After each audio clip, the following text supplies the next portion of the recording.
Welcome to Ichu's 369 vlogs. നമ്മളിപ്പോ നിൽക്കുന്നത് നമ്മുടെ സ്വന്തം ട്രിവാൻഡ്രത്താണ് കേട്ടോ. ക്രിസ്മസ് ന്യൂ ഇയറിനോടനുബന്ധിച്ച് നമ്മുടെ ട്രിവാൻഡ്രത്തിന്റെ പല ഭാഗങ്ങളിലായി ധാരാളം പരിപാടികൾ സംഘടിപ്പിച്ചിട്ടുണ്ട്. അതിലൊരു പ്രധാന പരിപാടിയായ ലൈറ്റ് ഷോ കാണാനാണ് കേട്ടോ ഞങ്ങൾ ഫാമിലിയോടെ ഇങ്ങ് പോന്നേക്കുന്നത്. ഇപ്പൊ ഞങ്ങൾ എവിടെ നിൽക്കുകയാണെന്നല്ലേ?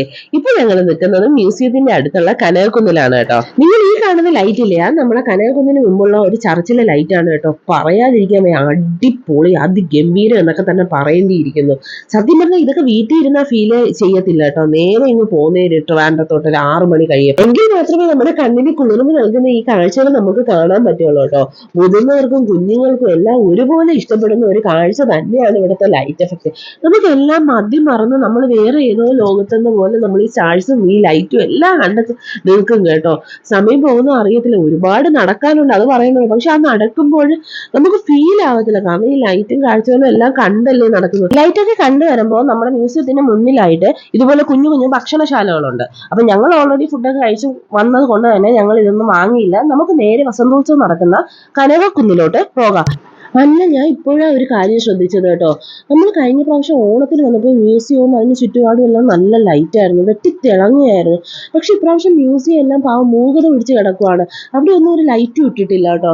മ്യൂസിയത്തിന്റെ ഫ്രണ്ടിലും ഒന്നും ഒരു ലൈറ്റും ഇല്ല. ഇപ്പൊ ലൈറ്റ് മുഴുവൻ കോൺസെൻട്രേറ്റ് ചെയ്തിരിക്കുന്നത് നമ്മുടെ കനകക്കുന്നിലാണ്. നമുക്ക് ദൂരെ നിന്ന് തന്നെ കാണാം കേട്ടോ കനകക്കുന്നിലെ തിരക്കും ലൈറ്റും എല്ലാം.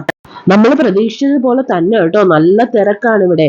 കനകക്കുന്നിന്റെ അകത്ത് കയറണമെങ്കിൽ 100 രൂപ ടിക്കറ്റ് എടുക്കണം. ടിക്കറ്റ് എടുത്ത് വേണം അകത്ത് കയറാനുള്ളത്. പക്ഷെ ടിക്കറ്റ് എടുക്കൽ നടക്കുമെന്ന് എനിക്ക് അറിയത്തില്ല. എന്നാലും ഒന്ന് ശ്രമിച്ചു നോക്കാം. ജനത്തിരക്ക് കണ്ടില്ലേ, കിട്ടിയ കയറാം, അല്ലെങ്കിൽ എന്താ പറയാ, ഇവിടെ നിന്ന് കാണാം, അത്ര തന്നെ.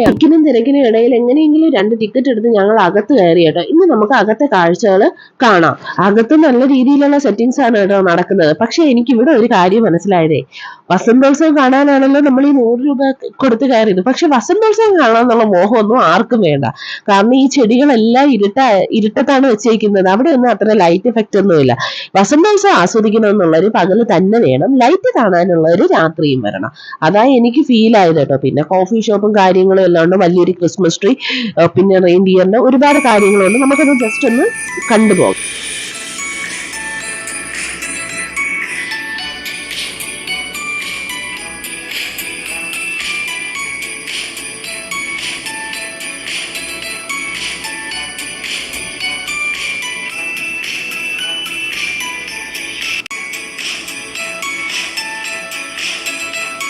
കാഴ്ചകളെല്ലാം കണ്ടുവരുമ്പോഴാ കുറച്ച് രസകരമായ കാഴ്ചകൾ ഇതായി ഇവിടെ നടക്കുന്നത് കണ്ടത്.